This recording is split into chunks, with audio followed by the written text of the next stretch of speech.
Köszöntöm a nézőket, a Faggató ma Gyergyó-tekerőpatakra látogatott, ahol Gergely József gyökérbútor készítőt kerestük fel. Megnéztük, hogy azokból a fákból, gyökerekből, amelyek már az erdőben senkinek sem kellenek, milyen csodákat lehet alkotni. Tartsanak velem! Gergely József, tekerőpataki gyökérbútor készítő egyedi, a természet által megformált gyökereknek ad funkcionalitást. Eredeti szakmája a fém megmunkálásához köti, azonban a természethez való kötődéséből adódóan kezdetben önmaga szórakoztatására, majd később megrendelésre is készített különböző használati tárgyakat.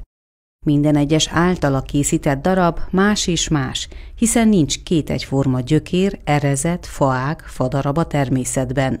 Kiskoromban az erdőt járva szerettük a fát, a szomszédom, kollégámmal már a fával dolgoztunk, és mindig izgatott az, hogy milyen lehet egy fagyökér, ami az emberi élet, tehát a lét óta az erdő rothad el. Mondtam a fiamnak, hogy kéne hozzunk, hogy próbáljam meg, hogy néz ki, mit lehet csinálni belőle. Hoztunk, megpróbáltuk, virágtartók lettek, teraszok lettek. Miután megpucoljuk, azután látszik meg, hogy mi lesz belőle.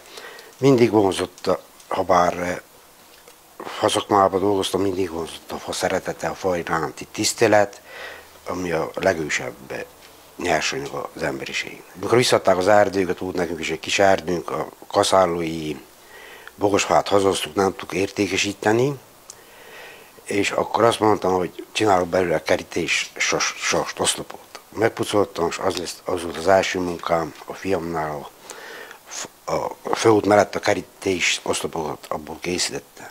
Utána hoztuk a gyökereket, és virágtartók, és egy gyökérterasz, amire rá vannak rakva a családtagi nevei. Épp nincs elszakadva, tehát a földes köves, nincs leszakadva egy nagy főág róla, akkor segítséggel hazaztuk. Behúzattuk, felraktuk a trálére, hazaztuk, megpucoltuk, és akkor lehetett látni, hogy egy üvegasztal, üvegtetőt lehet rátenni, vagy egy virágtartója, darabjaiból, ilyesmiket, ilyen kupatartókat csinálni, pócokat csinálni, készíteni. Mi az eljárás? Hogy történik? Behozzák, megpucolják? Behozzuk, és magasnyomású vízpompával lepucoljuk. A földet lemosuk, ez eléggé piszkos munka. Beöltözve, esőköppen, gumicsizma, arcvédő, azt lepucoljuk, szárad, akkor már lehet látni, hogy kicsit megigazítjuk, és akkor mit lehet csinálni belőle, azután már lehet látni. Ha apró gyökér, akkor meg kell várni, száradjon, és utána lefújtassuk, mind a csillárokat is. Festőpisztolyos, ha nem, akkor ha nagyobb gyökér, akkor le kell csiszolni. Lecsiszoljuk azt egy olyan réteg, mikor megszárad, kijön egy réteg a fán, megzöldíti, vagy megfeketíti a tőlük, hogy esőbe tárolódik, esős kinne vagy bent. És azt le kell csiszolni. Flexel, gyalú, van a kis kézi gyalú, le kell pucolni, és aztán lehet festeni. Mi mindent készített ilyen gyökérből? Egy gyökérből készítettem azt a teraszt, amit említettem, virágtartókat, lépcsőfeljáró, karzatokat, rönkházakban, ágyakat, kétszemélyes ágyakat. A csillárot mondtam, ugye? Igen. Hinták is vannak, ezek a hargas fából hinták, egy darabokból hintákat, ami háromszor annyi munka, mint egy egyenes fából meg elkészíteni. Elég nagy családunk van, elsőben a testvérünk nagyon összetartunk, több mint 40, az ő családjaik, több mint 45. Járogattunk az erdőre, egyszer egyik csinált egy összejövetelt, vagy egy családi ünnepet, máskor a másik szerre, és ott ugye voltak olyan idő, hogy megvárt az eső, tehát kellemetlen, haza kellett jönni, nem volt annyi hely, hogy behúzódjunk valahol. És én nekem ez volt az álmom, hogy egy ilyen kiállításra és házi bulikra csináljuk egy ilyen teraszt. Itt volt egy fászín, tovább volt a garázs, csináltam újakat túlfelé, és azt mondtam, ebből most olyan csinálok, ami még dolgozni tudok, hogy az utókornak, fiamnak, unokámnak maradjon meg. Tehát nem eladó, nem eladásra, nem kimondottan vendéglátra, csináltunk egy 4-5 házi bulit. Szerre, sportolók jártak ide, futballisták. Búcsúkor futballoztunk, és utána itt volt a vacsora. De nem csak a rokonság ismerősök ismerik, vagy látják, mások idegenek is gondolom betérnek, csodálják. Idegenek járnak, itt a fiamhoz járnak, aztán ki meg tudja, bejön be telefonon, vagy egyeztetnek, vagy bejön, és megengedem, és persze, hogy megengedem. Mindenki szívesen fogadok. Aki szereti a fát, hogy megnézze. Vagy egy gyerekházat, rönkházat, olyan, mint a kút, az a típusú építés, mint a rönkházat, hogy felépítik.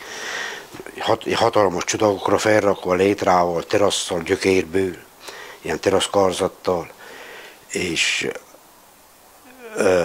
ilyen gyereknek játszóházat a romániai, a Nagytatas, ott én a külföldön a gyereke is, az unokának rendelte.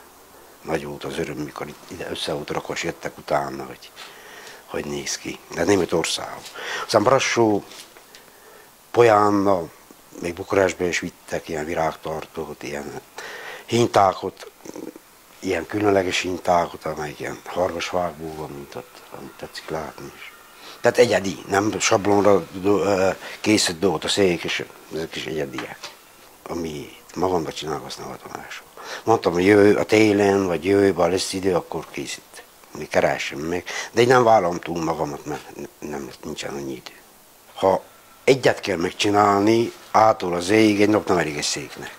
Tehát lekárgálni, egy nap nem is lehet, mert meg kell száradjon. De hát ez időigényes. Amikor lekárgálom, akkor kell száradjon, lehessen megpucolni, meggyalulni. Meg a gyalúval vagy a flexe. És akkor kifúrni méretre pontosan, összecsapolni a deszkát, meggyalulni, kivágni, ahol ki kell vágni. Tehát egy nap egy szék nem lehet meg elkészíteni, én sem tudom megcsinálni. Tehát, hogyha aztán majd kivágunk belőle, vagy egy áglevantőről, azt leszabjuk onnan, a törzsen hosszabb az erdő, ugye oda szabjuk, hogy ne lógjon be a levegőben, ne zavarjon. Ez volt a hobbim nekem, a fa szeretete megmaradt, aztán amikor most idősebb lettem, több időm volt, akkor tudtam foglalkozni vele. A régi világban, amikor mindenki vasszakmát végzett, mindenki, a gyárak meg voltak, mindenki iskolába ment, mert utána a szerződés volt, munkahelye volt, elég jó fizetések voltak, akkor nem volt idő. Pluszba ezzel foglalkozni, szombaton is dolgozni kellett, testibe kellett járni, fiatalkodni, udvarolni kellett. Gyermekkorában nem mondta, hogy már fiatal korától azért figyeli és lesi a fát, akkor nem volt ilyen próbálkozás? Nem. Kellett érjen hozzá? Nem volt idő. Nem volt idő. Sportoltam, zeneírtam, még most is benne a 20 zenekarról, jövővel lesz 50 éve. Vasárnapként futballozni kellett menni, 15 éves koromtól. 30 éves koromig futballoztam, leigazolt játékos voltam. Nem volt idő. Ugye szombaton is dolgozni kellett akkor a régi világban. Nem volt idő. Hát szinte mindegyik az emlékfűz. Például én találtam, ki nem Zsicsekvésképpen, hogy ott van az üveg tetejű asztal, hogy egy gyökérre rászereljünk egy üveget, ami meg van edzve, meg, hogy ne törékeny legyen. Tehát a vasat is edzik az üveget, és így szekulizálják, ugye. Azt például én találtam. És egy padot vagy egy hokkel ilyen csudakot mellé, kávézóasztalnak. Azon nagyon sokan csodálkoztak, mikor fiamnál megcsináltam a nagy kapucsa, kerítést, megálltak sok külföldi, megállt, és mindenkinek kellett volna. Tehát az nem lehet az egyik napról a másikra, és még elszállítani, és mint a Magyarország. Pünköskor, a búcsúkor teli volt az udvar. Ott is ilyen virágtartós, van egy ilyen nagy terasznak is. Ilyen lépcsővédő rönkasztallal. Tehát akkor momentán az ember úgy megcsodálják az emberek, abba ebbe kéne. De jönnek, aztán visszahívjuk, vagy nem hívjuk vissza, illetve visszahívjuk, de aztán ugye elmegy a kedve az embernek, hogy de van, aki kitartós, jövős, meg kéne csinálni, és legszíves csinálni. És megcsinálom, ha tud várni. De mindenkinek, sok emberek úgy kéne, hogy ma szólt hónapra legyen meg, de nem olyan munka. Ott vannak az írószertartók. Az, amit nem tüzel el az ember, kicsi bóg, kicsi elágazás, nem rakom a tűzre, elvágom méretre, írószertartót készítek belőle.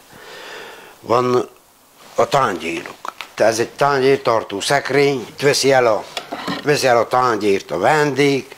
Itt voltunk az interjérjú futballistájára, és csináltam egy banketet nekik, az öreg fiú.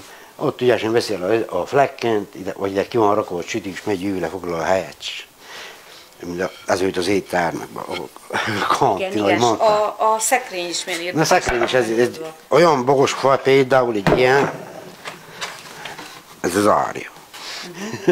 Ez olyan magas fa, hogy a tűzre se hozzák haza, mert ez, ha bele is benne az épp, ez összevágni drusbával, összehasogatni az erők. Ott egy nap egy magamfajta legény vagy nálam erőt pattinthassa, nem lesz meg tűzre.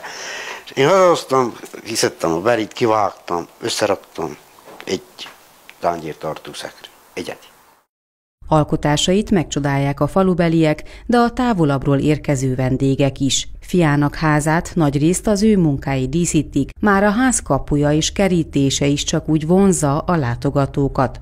A fához való vonzódásának köszönhetően Gergely József bekerült a Faműves Mesterségek című könyvbe, melyben a Soproni Egyetem Faalapú Termékek és Technológiák Intézetének egyetemi docense, dr. Gerencsér Kinga egy csokorba gyűjti a Kárpát-medencei őszmagyarság faműves hagyományát, melyben ráirányítja a fiatalok figyelmét a fa alapanyag csodálatos voltára, a fában rejlő lehetőségekre.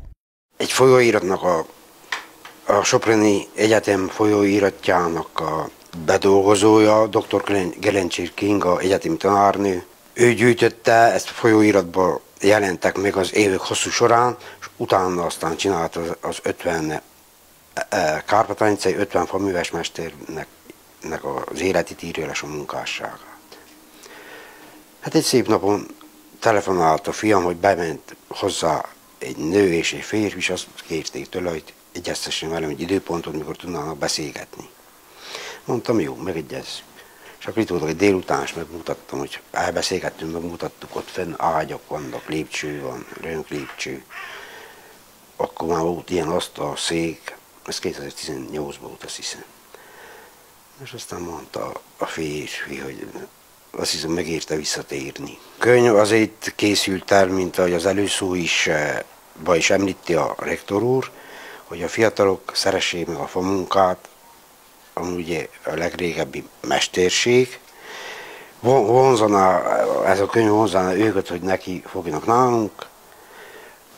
Volt egy elődöm, édesanyámnak az első testvére gyökérművész bútorokat készített, azt hiszem, hogy múzeumban adták ott be a bútorokat, mikor kiürítették a házat, meghaltatata. Utód egy van, a fiam unokatestvére, Bernár Szilárdnak hívják, ha lehet nevet mondani, aki nagyon sokat segít nekem az összeszerelésben, nagyon jó ötletei vannak, kézügyessége, és a legnagyobb dolog, ami ide kell, a pontosság. Nem lehet egyiket 2 centivel nagyobbra vágni, egyik szék ellenét, mint a másikot. Itt pontosság. És az megvan neki, amit remélek, és elég nagy szeretettel marad, segít nekem, remélem, hogy és aztán, amikor eléri az én időm, és unatkozni fog, akkor ilyenekkel fog foglalkozni. Meg kell látni a fába, amit ki lehet hozni belőle. Hát ez szerintem nem mindenki lássa meg, mert sokan kérdezték, ebből a macsokból mit akarsz csinálni, egy ilyen fadarabot az ember, lógat a kezébe az erdő. Tehát az erdők széléről, az útjak mentéről összegyűjtött fadarabok természetes életre hívását, megmaradását szeretném érzékeltetni ezzel, hogy valami hasznost, esetleg szépet lehessen készíteni a hulladék. Ez olyan mindenki ember, az emberek és egyik gyengébb, a másik erősebb. Ez a fának a gyengeség, amit már ott hagynak az emberek, nincs szükségességnek. Én abból próbálok hasznos készíteni. Ez volt a Faggató legújabb kiadása. Köszönöm a nekünk szentelt figyelmet, a viszontlátásra.